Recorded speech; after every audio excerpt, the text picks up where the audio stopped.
going from house to house, city to city and stuff. It was just a mess.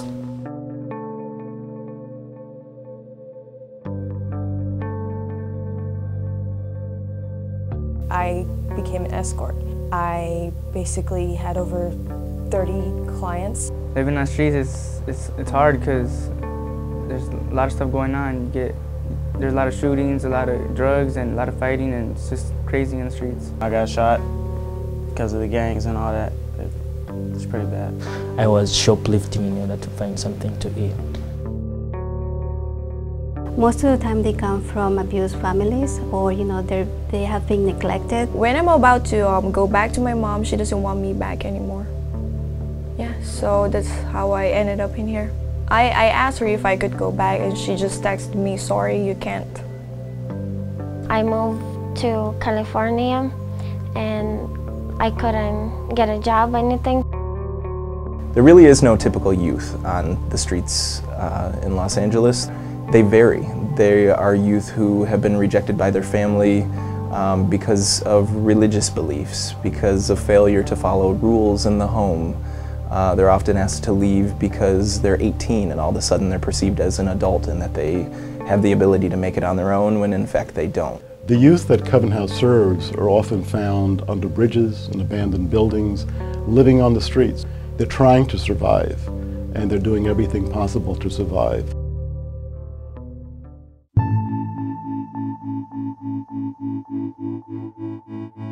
Covenant House is an organization that literally saves lives.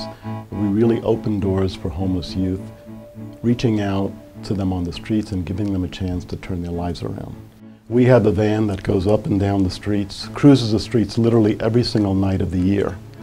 We leave around 7 o'clock at night, and sometimes we'll stay out until 2 or 3 in the morning looking for youth wherever they habitate, wherever they're living, wherever they're trying to survive.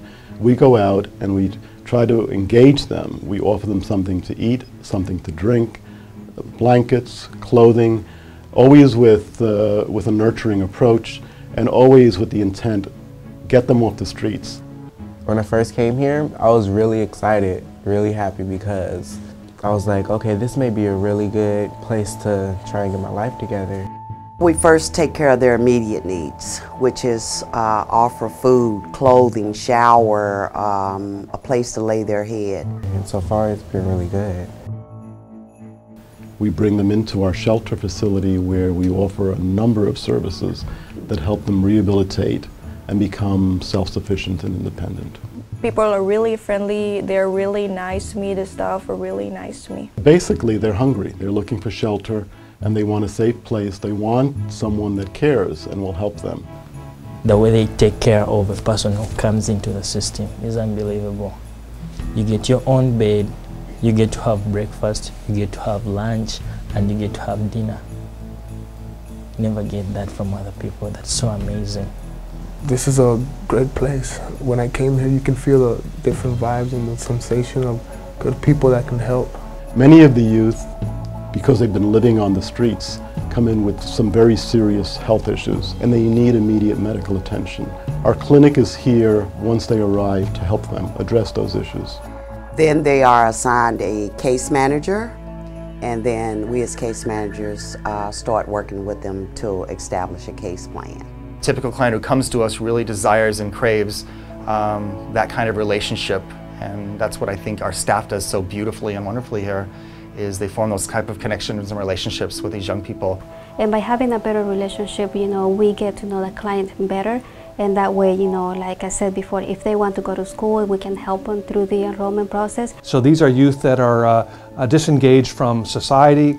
They are sometimes lacking in some of the basic structural social skills. They don't know how to look for a job, they don't know how to keep a job, they don't know how to conduct themselves or comport themselves in a classroom to succeed.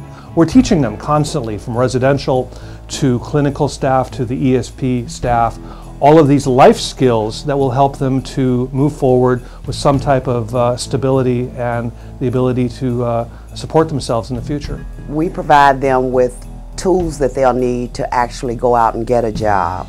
We have our own on-site GED program. We have quite a few youth in community colleges We'll help them with the enrollment process, with academic counseling, with financial aid. Once they've already saved up to about $3,000 in their savings account, that's because they're employed or they have an internship. We have 2 different apartments in the area, and we actually teach them basic living skills: how to pay a rent, how to pay a bill, how to communicate with the manager when something goes out on your building. I came to Covenant House because I decided that it was time for my life to change. I mean, I couldn't get any luckier. It's shelter, and yet they can also help me to get on my feet. If you want to get help, then this is where you should go, because it's helped me a lot and it's brought me a long way.